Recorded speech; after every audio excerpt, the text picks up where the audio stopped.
tayong deviation ng Hi, actually known as me. I'm an MBA student under Prof. Mary Grace Pianos. Hi, ako naman si Richie Ang. I'm currently an MBA student and I'm running my own company called Artisouls Incorporated. Kamusta? Ako si Empoy Suarez. Tubong probinsya at isang estudyante ng MBA at scholar ng Bayan City. Nagbebenta po ako ng bagoong. So, standard deviation, mean, median, mode. Guys, breaking news! Breaking news! Sa mga balita ngayong araw, ang Pangulo ng Pilipinas, si Pangulong Paa, ay naglabas ng Executive Order No. 69. Simula bukas, ipinagbabawal na ang talampakan. Ang lahat ng talampakan ay kailangang isuko sa gobyerno. Ang sino mang hindi susunod ay makukulong ng hindi bababa sa 5 taon. Makukulong ng hindi bababa sa 5 taon ang sino mang hindi masusuko sa kanilang talampakan. Hindi natin kailangan yan mga kuka. Kailangan lang natin ang ating kamao at ang peace sign para sa inyo. Good news! Good news! Yes! Yes! 2 points po kuya kay Empoy. Lagi po kasi siyang bida-bida. Ay, hindi po to PBB, ma'am. Ay, hindi po ba? sorry. Pero talagang sang-ayon ako kay Presidente Paa na kailangan nang ipatanggal yan. Finally, no more warts! Masaya ako actually. It's good for the business eh. Wait lang. Promote ko muna. Get your artificial souls now guys. Nakasale kami. 50% off hanggang 2025. Talampakan out, Artisouls in. Benton, pumunta ka na dito. Hindi ko na kaya. Nangangalitan mo na ako dito. Mawawalan ako ng hanap buhay. Nagbebenta po ako ng bagoong na dinudurog kami ng paa.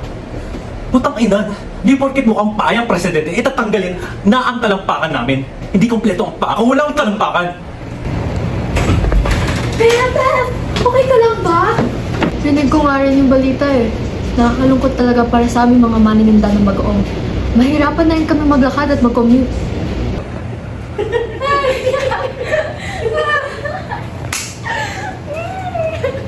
United lang yan sila. Napaka-OA nila. Napaka-arte talaga. At dahil maarte sila, sa tingin ko deserve nila ng Artisouls. Kaya kahit bigyan ko pa sila ng additional discount. Sa totoo lang po, no? Nakaka-offend po talaga sila. Hindi nila ramdam ang hirap ng isang manggagawa ko na dugo at pawis ang binibigay sa paghahanap buhay para sa pamilya ko. Porket mayayaman sila? Pakiramdam nila ay nakalutang na sila at nakahiwalay sa lupa na hindi na nila kailangan ng talampakan? Ina, sobra ka na. Kanina ka. Oo, kalma. Na programa ay rated SPG. Kanina ka pa!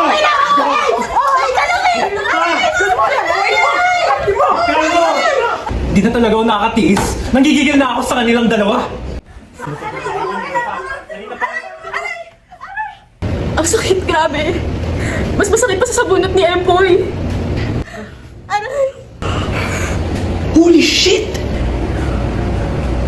Grabe! Wait, huh?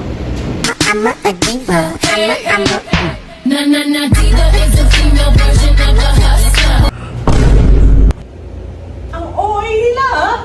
Ngayon lang ba sila nakakita ng talampakan na kasing ganda ko? Ah, sige. Ayaw mo pala sa akin? Kala mo kung sino ka? Pweh! So, bakit mo nga napag-desisyon ng umalis sa pagsasamahan niyo? Why did you choose to let go of talampakan? Pagod na po ako dito, boy. Lagi na lang po kasi akong ginagamit at tinatapakan. Pero ano natanggap ko? Baldosat ka nyo! Napaka-toxic na po, Tito Boy. Hindi ako robot. I don't deserve this! Matapos mapanood ng mga talampakan ang tell-all segment ni Talampakan, sila ay isa-isang nagsialisan. At doon lang nakita ng mga tao ang tunay na halaga nito. Ika nga nila, doon mo lang makikita ang halaga ng isang talampakan kapag wala na ito. Akala ko, makakalakad ako ng maayos gamit ang Artisouls na yan. Hindi pala. Isang malaking na scam. This can't be real. Artisouls na tas ka! Believe me! Talaga siya sumasagot sa akin. Hindi na po ako makakilos ng maayos. Wala rin akong pambili ng wheelchair o di kaya ng Artisouls na yan. Nananawagan po ako sa aking talampakan. Kung naririnig mo man ako, please, bumalik ka na. Talampakan! Asan ka na? Nakita niyo po ba? Talampakan! Talampakan! Asan ka na? Talampakan! Talampakan! Asan ka na? Ba't ka sumisigaw? Di ka maririnig na. Huh? Bakit? Bakit naman? Hindi siya, talampakan lang siya. Wala yung tenga. Wait, si Talampakan? Hinanap ko siya kahit saan lupalat ng mundo. Pero hindi ko pa rin siya mahanap. Hindi ko na kaya. Ngayon na wala na akong talampakan, pakiramdam ko ay nakalutang na lang ako. Nawala akong connection sa mundo. Hindi ko dama ang pag-apa ko sa lupa. Wait! Miranda! Ilan na lang bakit kaya ang haba ng bag ko? Hindi ko alam! Wala akong talampakan!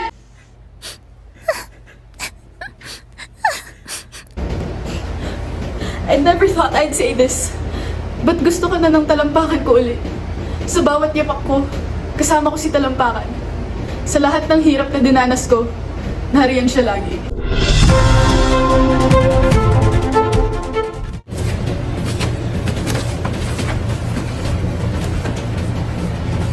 Good news, mga katalampakan! Sa direktiba ni Presidente Paa, pinapauwi na ang mga nagsilayas na talampakan. Tila napagtanto ng pamahalaan ang kanilang pagkukulang. Dahil sa bawat kamao at peace sign, kailangan pa rin ang matibay na pundasyon ng talampakan. Maghanda na sa inyong mga reunion! Sa bawat yapak na ating tinatahak, ang talampakan ang tahimik nating bayani. Ito ang sumasalo sa lahat ng hirap, sakit at bigat na ating dinadala.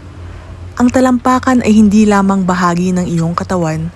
Isa itong paalala na sa bawat hakbang na ginagawa mo, may isang bahagi sa iyo na handang sumuporta at sumalo.